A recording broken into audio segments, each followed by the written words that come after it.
Welcome to DevNation Federal. This is our third one, right? Third year running. Awesome. Hey guys, thanks to everyone for coming. My name is Yvonne Nam. I manage the Emerging Technology Solutions Architecture team for Red Hat's US Public Sector Group. Yep, and I'm Adam Clater. I'm Red Hat's Chief Architect for Public Sector. So I think if you've been here the last 3 years, you've had the joy of seeing us. And really, DevNation Federal is all about bringing and building the open source community and communities within DC, bringing the biggest and brightest from those communities.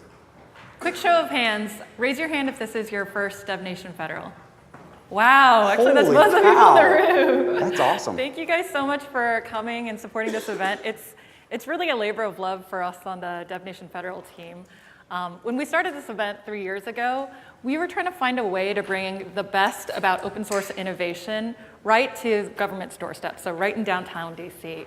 And so we've got an exciting lineup of speakers today here to share a little bit about what best practices going on in industry, and also folks from government giving their perspective on how to apply those best practices in this sector. Yeah, so that if there's that many new people, that means I can reuse all my bad jokes. Yeah. Right? That's good, cool. And so like we said, it's really about bridging industry, government, and those open source communities and bringing all of that together.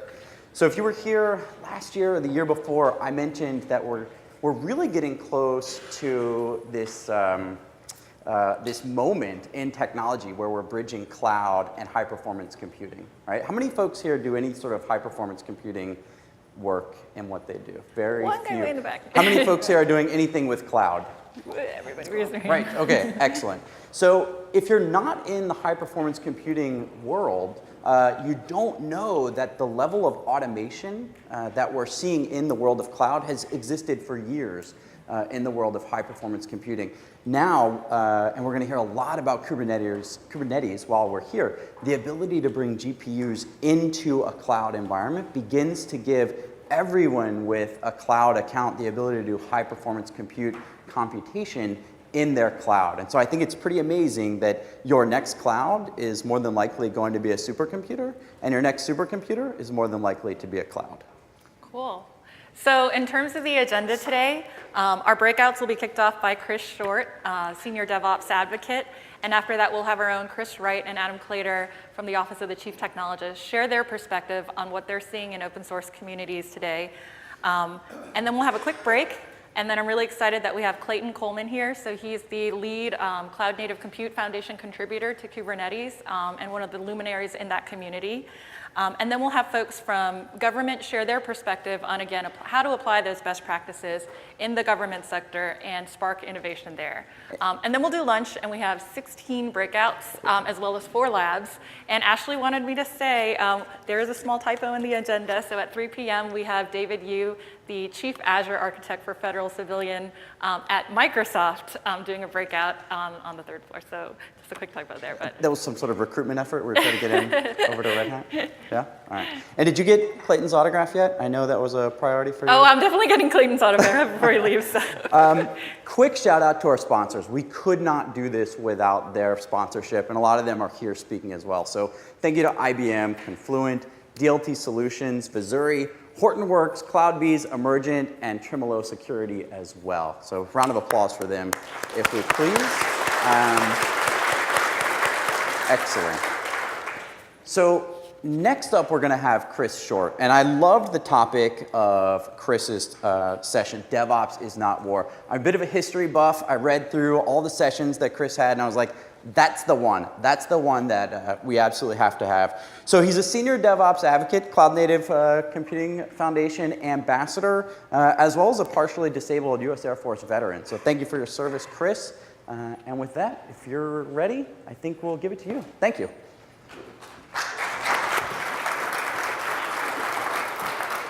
Awesome. Is this on? Can you hear me? Good. You know, I can always tell I'm at a tech conference because I look down in the front row and it's almost empty. It's just the way it works, you know, we're not social people. But anyway, so I'm Chris Short. I'll talk about conflicts and digital transformations in DevOps. You know, this is well, if this works. Okay, there we go, technology, yay. This is the slide where I try to convince people that I know what I'm talking about. So I'm a senior DevOps advocate for SJ Technologies.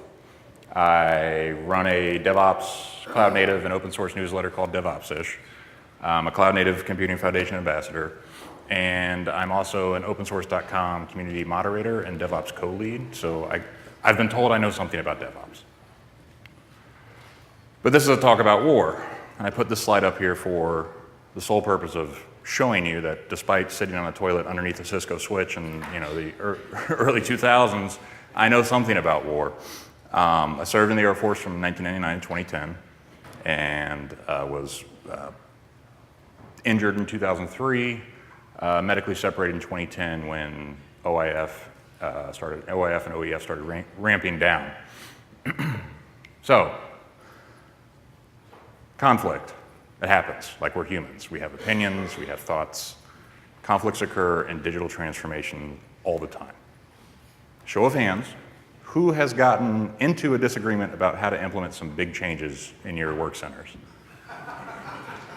Like, people laugh, people raise their hands. Yeah, like everybody goes through opinionated conversations, we'll say. There's a reason for that, and it's actually like deeply rooted in history. So, getting started, we're going to talk about some deep history stuff. Thucydides, and the concept of Thucydides' trap, which was coined by Graham Allison. If you want to practice saying Thucydides later, I'll be here all day. It took me like a good 15 minutes when I was like starting to research all this stuff, like on Wikipedia. Thucydides. Okay, got it. All right, so who is Thucydides? He's an Athenian, historian and general. He wrote the history of the Peloponnesian War, and that was the war between Athens and Sparta, 5th century BC. Basically, the war came about and took both huge nations at the time down into their kind of demise. It's an interesting person because he was one of the first people that used like impartiality, evidence gathering, and cause and effect in their works. It did not reference intervention by the gods, which was pretty common for the time period. So kind of like a groundbreaking, person. And he's considered the father of political realism. I don't know what that really means, but hey, cool. Like, it's a quote. So this is Graham Allison. He's a Harvard professor, American political scientist. He's an advisor and consultant to the Pentagon and has been since the 60s. He's been a member of the Secretary of Defense's Defense Policy Board since 1985, which you got to figure, that was Reagan. So he's been through pretty much every major conflict of my lifetime. He's best known for his book explaining the Cuban Missile Crisis in 1971.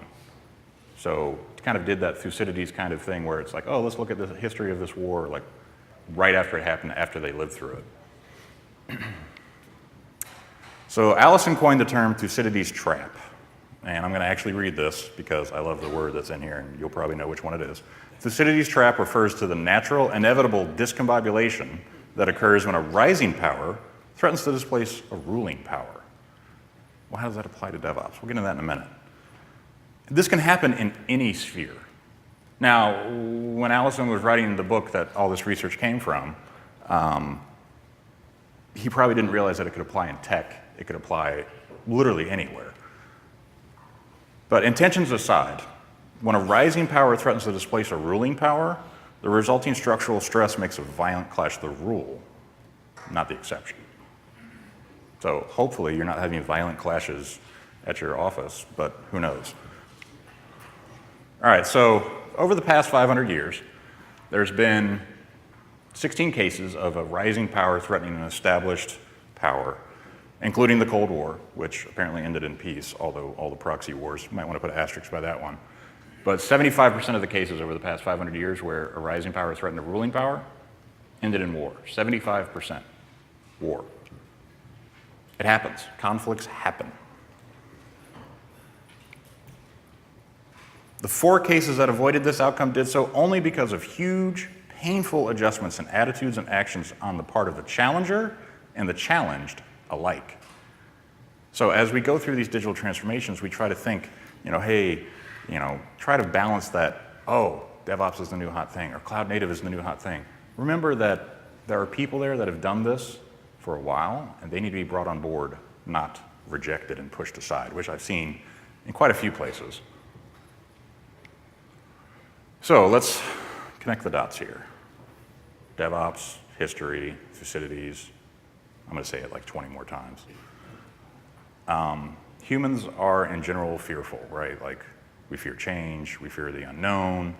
It takes years of practice for military members to like get used to the sounds of gunfire and explosions and everything else, right? That doesn't just happen in basic training or overnight. Like that takes time. That's why we train so much. We're going to look at a transition from a rising superpower and a ruling superpower, pre-World War I, the UK or the British Empire at the time, and the United States. And then we'll carry on a little further into the DevOps world. So let's talk about DevOps. DevOps, holding hands, making s'mores by the campfire. No problems between your operations team and your development teams, right? Like no one's just throwing code over the wall anymore. Yeah? No? Okay, fine. So the divide here, though, is closing, right? Like people have come to realize that working together is a lot easier than working as separate silos. So creating the collaboration between the two business units that are producing code and actually maintaining that code helps. So only the outliers remain. Who here feels like they're either well into their digital transformation or they're full-blown doing DevOps, cloud-native kind of principles today? Okay, hey, no, don't be shy. Like, congratulations, right? Like, this is hard stuff, right? Like, I mean, my job is to come help people do this. If it were easy, I wouldn't have a job. So if you're having this struggle internally of bridging the gap, for lack of a better term, it's normal. It's perfectly normal. But DevOps is happening. This is actually the slide of the call for proposals for US StratCon. And notice it mentions DevOps and Agile, like page 1. If you're unfamiliar with US Strategic Command and what they do, they maintain the new US nuclear weapons forces. All of it, the plans, the responses, the launching of nuclear armaments, everything. Congratulations, DevOps engineers and practicers. The end of the world, we can do it now. I'm not sure that was like great or what, I don't know. But keep in mind, the US nuclear weapons program is embracing DevOps. And they're embracing agile development. Now, that's not to say that that's the one true way, but that should tell you something, right? Like an organization that takes 8-inch floppy disks and loads them into a computer that's in a bunker, that's literally an entire floor, has decided that's not the way they can do business in the future. So this all started under President Obama and is continuing under President Trump, the modernization of our nuclear weapons force. They actually called out OpenShift, Agile, DevOps, Jenkins, all the typical tools that you see in big development shops. They want to use those tools. We pitched a proposal to them. Not many people did. And it's interesting, we didn't get selected, which is fine, no big deal. But even General Dynamics was like, maybe this is too big for us. So yeah, like people struggle. Even large, private contractors struggle with this stuff. If you don't believe me, you can go to that link and check it all out. The full call out's there. They show like their pipeline, what they envision for the future, what they defined as agile, how they wanted to build out everything. Feel free to check it out.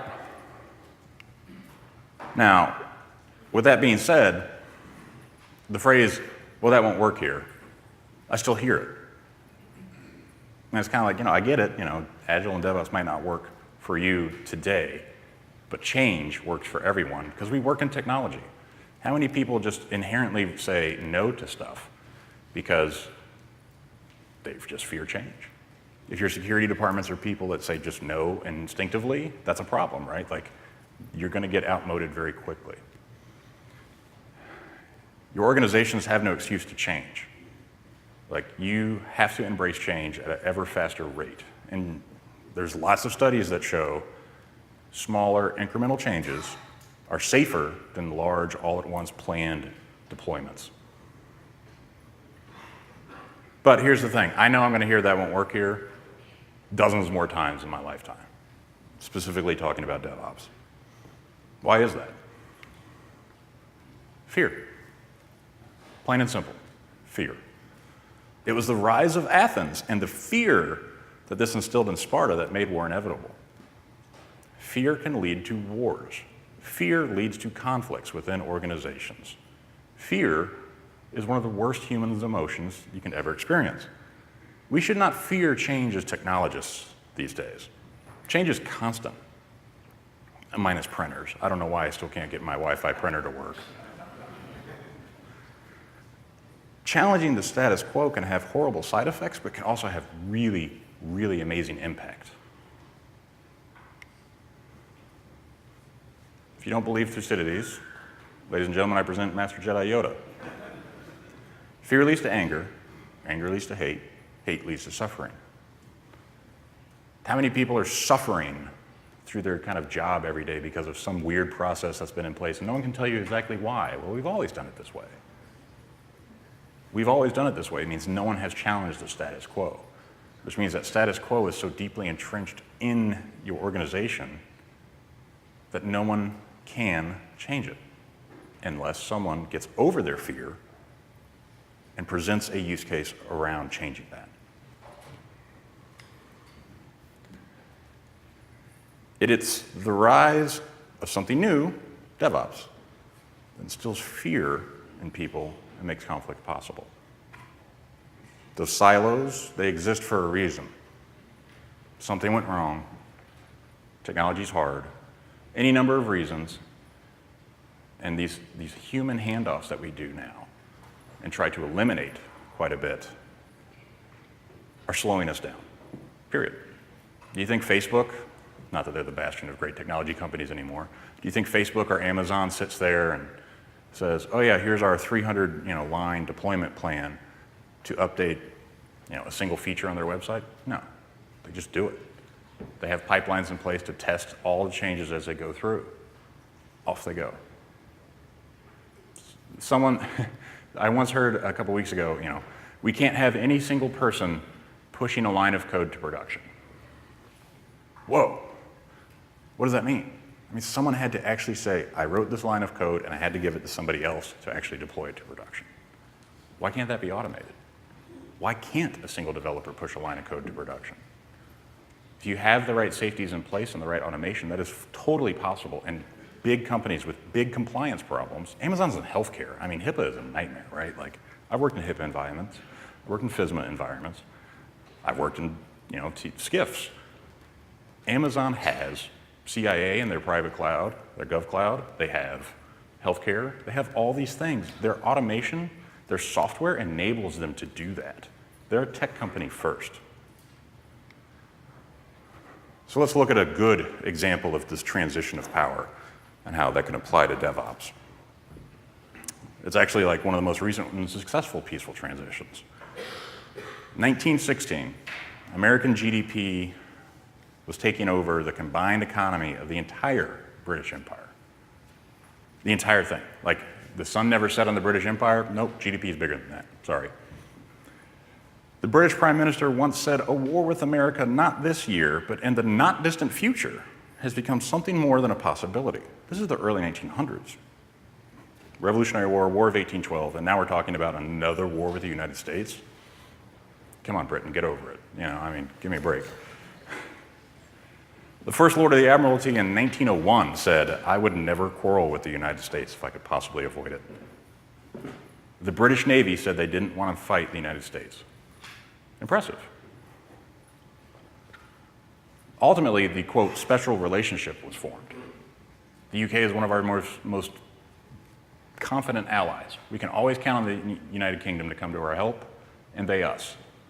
It's an amazing partnership. And I've experienced that firsthand in the military. It was great. I could go to any UK unit and get help. No questions asked. I need help with this, can you help? Yes, here we go. Off and running. The UK ultimately realized that going across the great expanse between the British Isles and the United States, with literally no real military allies in the entire hemisphere, thanks to the Monroe Doctrine, was not a great idea. Their closest port is off the coast of Florida, which Florida, is still kind of a jungle. So yeah, let's fight our way through the jungle to go fight the United States on their homeland. Not a good move. This is the UK at its territorial peak. So pretty close to the same time as this pre-World War I conflict. This massive empire decided we're going to opt out of global domination. We're not going to be a superpower. We're going to get along with the new number one, though, because we see value in it. Keep in mind, President Roosevelt, Teddy Roosevelt at the time, Panama Canal was going up. He was making all kinds of brash statements about, the Western Hemisphere, our Navy's the best. Literally poking the British lion, saying, come on, what's wrong? Why won't you do anything? The Brits decided to lay back. Teddy Roosevelt also said, towards the end of his presidency, that he should calm down. Not those words, but, tone down the rhetoric quite a bit. Not that he wasn't like a brash politician or anything. So when World War I came in 1914, the US was an essential supplier of material to the UK. So between 1900 and 1914, 14 years, this transition took place peacefully, and we became incredible allies from that point forward. So we went from almost going to war to literally best of friends in 14 years. These are nations. These are whole groups of people with armies, navies, no air forces at the time. But if they can get along, why can't we get along in our organizations?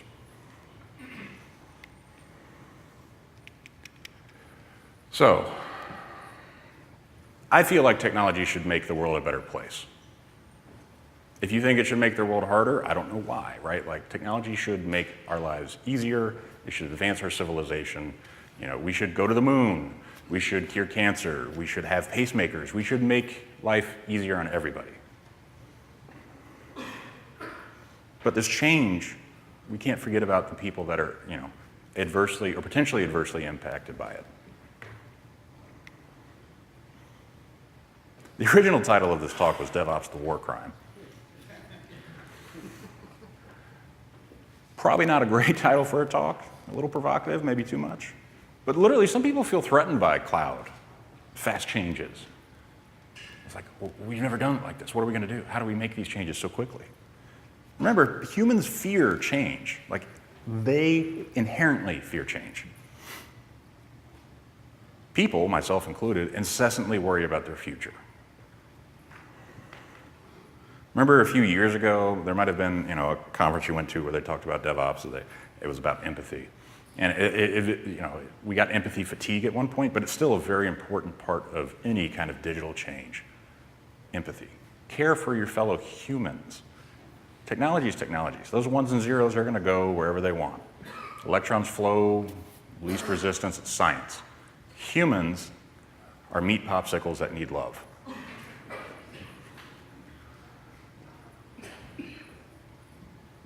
So an example of this was going through a digital transformation at a company I used to work with in Raleigh, North Carolina, not Red Hat. And one of the team members said, gosh, Chris, I'm getting, I'm like 60, 61, I think is what he told me. And he said, all this change, everything happening, should I just retire now? I have enough money saved up. What should I do? It's like, well, clearly you provide value to the company or you wouldn't be here. What did you do before? And let's integrate those things in now. It's like, well, I would write these reports and I would look at all this monitoring data and metrics and everything else. And it was very hard for him to realize, like, you're changing so fast, I can't get any kind of trend analysis going. It's like, well, are you sure you're measuring the right things? Well, I'm measuring CPU usage of every system and disk usage of every system. It's like, no, measure it as an aggregate. Change your metrics. We're moving to the cloud. Maybe focus on spend, not utilization or overutilization. Our automation is going to take care of the saturation of resources. What our automation is really bad at is taking care of keeping the costs low. Focus on that. Boom, off and running. What about your networking teams, though? switches and routers and everything, right? Like, they still exist. We still need them. But what is an AWS VPC made of? VLANs, VPNs, NATs. Huh. Network engineers know all about that. I used to be one. Keeping them abreast of what's going on in your cloud, utilizing their skills and knowledge, can save you a lot of heartache and trouble. Bring them on board. Let them help you. Cross-pollinate that knowledge. A rising tide will lift all boats. There's no doubt about that. You skill up those people, oh, your on-call rotation just got bigger. That's a huge win. Security. I feel, personally, DevSecOps is a necessary term because for years developers didn't care too much about security, and now we have breach after breach after breach showing that we need security and it needs to be involved directly in our development and operations maintaining pipelines. Security doesn't have to relearn everything they know, though. The cloud is still servers, networks, code, vulnerable software exists everywhere. But if you put your security tooling earlier on in that development and deployment pipeline, you can learn things a lot faster and a lot easier. So if you're a security professional working in a high-speed cloud-native environment and you're not directly involved in the deployment pipeline, something's wrong. But what you don't want to do is have people develop code for a month and then it gets deployed and, oh, there's something wrong with it. That's too late. Like, that vulnerability is already known. There's bots scanning the AWS cloud 24/7. And if something's very vulnerable in your AWS account itself, literally overnight, you're mining Bitcoins. Seen it happen.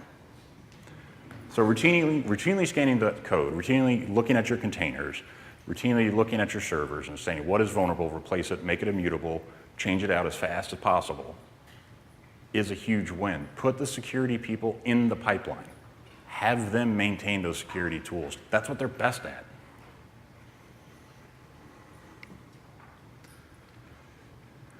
Being lowercase agile, meaning not like the development practice, but actually agility, as an organization requires more than just development and operations, right? Companies aren't made of technologists. They're made of humans that do many, many things. There's marketing, there's your executives, there's legal, HR. They can all play a part in DevOps transformations, all of them. Don't discredit those people not writing code. They are just as important. GDPR, I think, showed us that. Surprise, Google and Facebook now have lawsuits. Their whole legal department's like, what do we do? GDPR is a response to this massive privacy takeover of our lives. But those legal people are now more important than ever as they navigate this minefield of privacy and privacy regulation.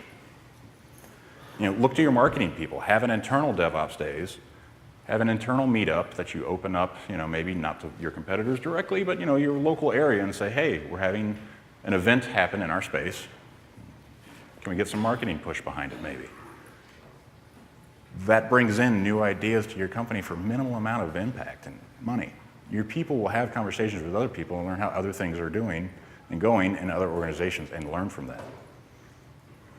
Everyone can be helpful tearing down walls of confusion. So Andrew Clay Schaefer said it best. You're either a learning organization or you're losing to one that is a learning organization. A lot of the problems we have is that we inherently value success and devalue failure. Failing fast is important. Failing safely is more important. You can't learn from mistakes if you never make them, but if the mistakes are so costly, you never want to try to make them.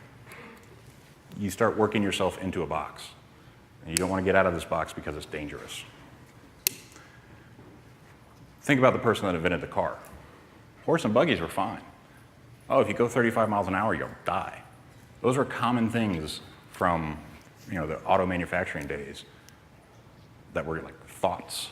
No one tested them until they realized, oh, the streets of New York are now covered in horse poop. How do we fix that? Get rid of the horses. But remember, figuring out a dud early on is a lot better than dumping millions into a failure. There's a large bank based out of Detroit, where I'm from. They spent 6 years, millions of dollars, hundreds of people's time to launch this new project, new product, never made it to market. Earlier this year, they completely shut it down. 6 years, people's lives. Like some people redistributed in the company, but their entire experience with this company was developing a product that never got launched. They did not fail fast. Their organization is having a complete transformation, not just in leadership, but in thinking. They're going from the large, stodgy bank to the new agile framework of doing things. If you want to check out more about like safety 1 versus safety 2, which is kind of the premise for this slide, there's a gentleman called Sidney Decker. Great stuff. Everybody read the Phoenix Project here? Has anybody not read it? Okay. Seriously, if you haven't read it, just do it. But they have the concept of the and-on chord in the Phoenix Project, and it comes from Toyota. When you ask Toyota, how did you make so many cars? You know, they're the #1 car manufacturer in the world. Well, we pulled the and-on chord 1,000 times. What does the and-on chord do? It stops the entire production line. There's a quality problem, it stops. Anybody can stop the production line, push a button, pull a cord, the whole thing stops. They fix it right there on the spot. They don't let it go any further. Pulling that cord, detecting that failure early is a good thing. Value failure. So, people talking. We know people can feel threatened by DevOps. It just happens. But embracing those people that are fearful of it early on is the best way to succeed. Finding allies and creating successes early on, like the US and the UK did in the early 1900s, is very important. Early inclusion, making some concessions, is the key to success. Don't sacrifice your values, but maybe sacrifice a little bit of your timeline so that you can get everybody else on board with you. Failing quickly and being a learning organization is incredibly important. Let's value failure more than we value success as technologists. That will help us make safer environments. So since I'm in DC, I like to end every talk with a quote. I picked up this quote, modified it a little bit. I must study politics and war that my children may have the liberty to study mathematics and philosophy. We must study DevOps and Agile, digital transformation, so that the next generation of people that come in behind us can do the next great thing, whether that's curing cancer or putting GPUs in Kubernetes. We have to embrace this change. Thank you.